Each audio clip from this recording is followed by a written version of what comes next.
Mr Percy Mercy was a painter and decorator, and a very busy one at that. He was so busy he had to employ an apprentice. Mr Senseless Apprentice, as it turned out. Before setting off on their first job of the day, which was decorating Miss Show-Off's formal dining room, Mr Percy explained to Mr Apprentice that he must be very careful when working in someone else's house and follow his instructions clearly. Otherwise he would have to take any damages out of his wages, and Mr Apprentice wouldn't want that, would he? As they drove up Miss Show-Off's leafy drive and saw her mansion for the first time, they knew they had to be on their best behaviour. Miss Show-Off met them at the door. Welcome to my humble abode. Now, if you don't mind, can you enter through the tradesman's entrance? I don't want any damages to my Persian rugs and Chippendale furniture, she shrieked. Mr Percy supervised Mr Apprentice carefully carrying the paint, dust sheets and buckets into the dining room. So far, so good.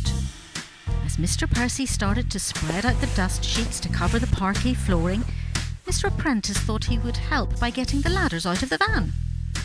Mr Percy'll be that proud with me using me heed, he laughed in a very strange accent.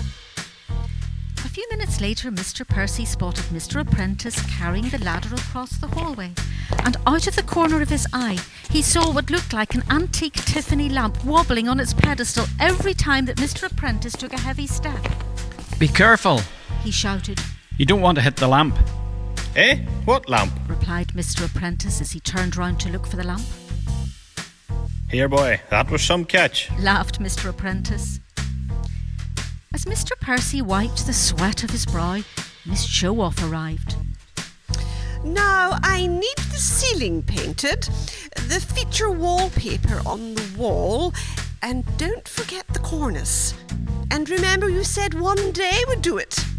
It needs to be ready for my dinner party tomorrow evening, when our new pastor, Johnny, and his wife, Laura, are coming for dinner. Isn't it exciting? Squealed Miss Show-Off. Now, I will have to leave you. "Right, no time to waste," ordered Mr Percy. "Can you get started on the wallpaper and I'll paint the ceiling?" Mr Apprentice didn't want to tell him that wallpapering had not been covered on his course just yet, but it looked easy enough. Mr Percy climbed the ladder with a paint tray, roller, and a wee damp cloth to make a start on the ceiling. Mr Apprentice started to mix some paste and unroll the wallpaper. All was going well, until Mr Percy needed more paint. Mr Apprentice, eager to help, rushed up the ladder with the tin of paint in one hand and pasted wallpaper in the other. "Nay bother," smiled Mr Apprentice. "Sure it saved you any bother coming down. Japers, The wallpaper sheet had stuck to his face and he couldn't see where he was going, causing him to miss his step on the ladder, rip a hole in the paper, drop the tin of paint and topple the ladder and Mr Percy to the ground. As if that wasn't bad enough, Miss Show-Off's prize Yorkshire Terrier Fifi dashed into the room and was now a soggy white paper gluey mess, stamping white footprints over everything and rolling against the curtains to try to get cleaned. "Boys a dear, I'm in some bother now. Thought Mr Apprentice. The ladder's banjacks, the curtains are bogging and my gutters are stuck to the floor. My wage packet'll never look at this. I'm an idiot. What am I going to do? But how long a wee minute? I know the very thing." He grabbed his phone. "Siri, He wailed. Siri, how do you get paint out of a fancy floor? Stick this paper together, fix them blinds and give the dog a once over in a wheen of minutes." "I'm sorry, Replied Siri. I'm having trouble understanding. What you're asking for is impossible. Your best option is to plead for mercy." "You mean the big lad, Mr Percy Mercy? He's no in great shape, but I'll ask him. Mr Percy, bite ye. I'm wild sorry. I should have told you I'd hadn't wallpapered before and that I had 2 left feet. I didn't know how I'm going to pay for this, but one thing I know, I deserve to pay it back, even if it takes donkey's years." Indeed you will, shrieked Miss Show-Off, who was standing in the doorway with steam coming out her ears. This room looks like it should be entered for the Turner Prize. What a mess! You will be paying for this for the rest of your days. Mr Percy, pull yourself together, man, and fire this senseless apprentice. Mr Percy was a little stunned. Miss Showoff's ranted quickly brought him to his senses, but he had heard how upset and sorry Mr Apprentice was about the accident. It reminded him of when he was an apprentice in his father's business, making many, many mistakes. But his father always forgave him and taught him never to forget what his family name really meant.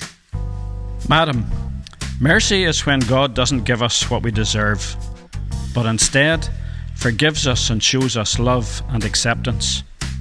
Having a name like Mr Percy Mercy doesn't mean anything if I can't show the same mercy and forgiveness to others. Don't worry, Mr Apprentice. I will pay for the damages. Oh, that's powerful. I can't thank you enough. Said Mr Apprentice. I never understood what mercy meant, but now you have shown me. And God shows mercy on all of us. Replied Mr Percy. But how come? How do I get that mercy? Asked Mr Apprentice. Well, there's nothing we can do to earn mercy.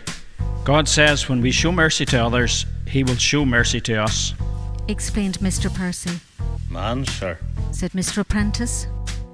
I'd like to find out more about God. He must be very special to show such mercy to those who love Him, even to somebody like me. But what about my dinner party with the new pastor? Interrupted Miss Showoff. Whatever will he think? I'm sure if you explain everything, Reassured Mr Percy. Pastor Johnny and his wife will understand and be quite happy to eat in the kitchen.